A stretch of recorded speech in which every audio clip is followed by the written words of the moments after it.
और कौन करता है पूजा?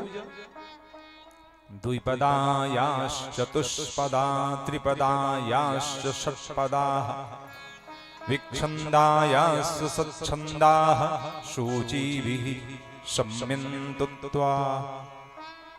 जो भी है जगत के समस्त प्राणी परोक्ष और अपरोक्ष दोनों तरह से आपके पूजन में संलग्न है।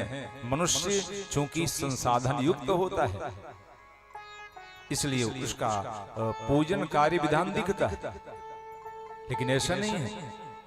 द्विपद भी, चतुष्पद भी, खटपद भी, जितने भी जीव संज्ञा है, जितने भी सजीव हैं, वो सब स्तुति करते हैं, वंदन करते हैं। जगत में, इस संसार में उस ईश्वरत्व से कोई विलग नहीं है, सब ईश्वरत्व के ही अंतर्गत आते हैं। उनका मन, उनकी वाणी, उनका चित्त, उनका स्वभाव, उनका गुण, उनकी आत्मा, उनकी इंद्रियां, उनका शरीर, जितना जो कुछ भी है वो सब उस परमात्मा से ही किसी न किसी रूप में, चाहे प्रत्यक्ष हो चाहे अप्रत्यक्ष हो, जुड़ा है। इसके रूपांतर में श्रीमद् भागवत में एक श्लोक आया, कायेन वाचा, भक्ति प्रकरण में,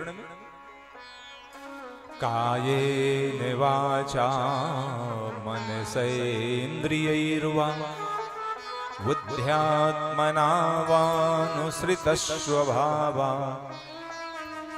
करोति यद् यद् सकलं परस्मै नारायणायेति समर्पयेत्।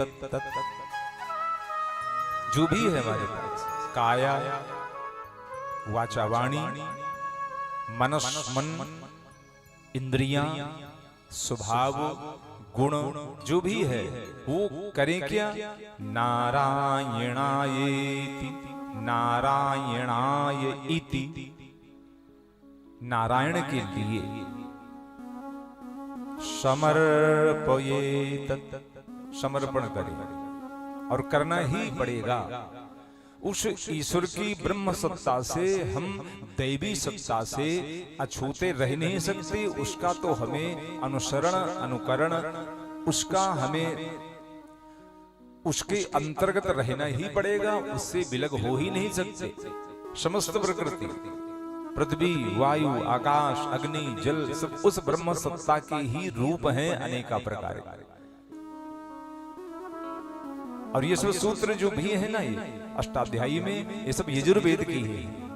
ये जाग्रतो दूरमुदैति देवं तदु सुप्तस्य तथैवेति दूरंग मज्ज्योतिषां ज्योतिरेकं तन्मे मनः शिव संकल्पमस्तु। तन्मे मनः,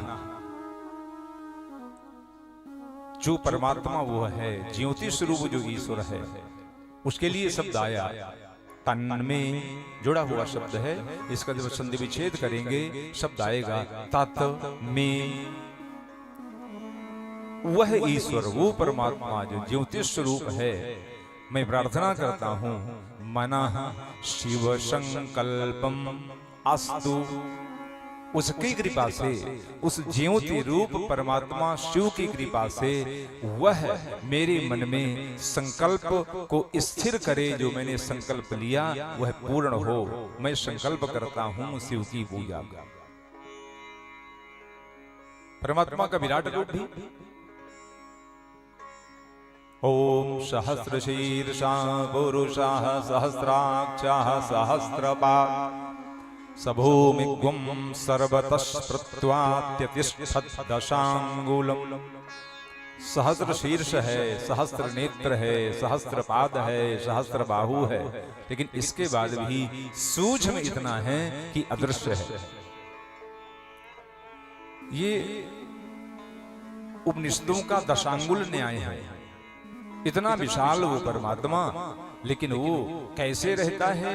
दशांगुलम, छोटी सी जगह में विराजमान है। इतना सूक्ष्म है कि दिखता भी नहीं।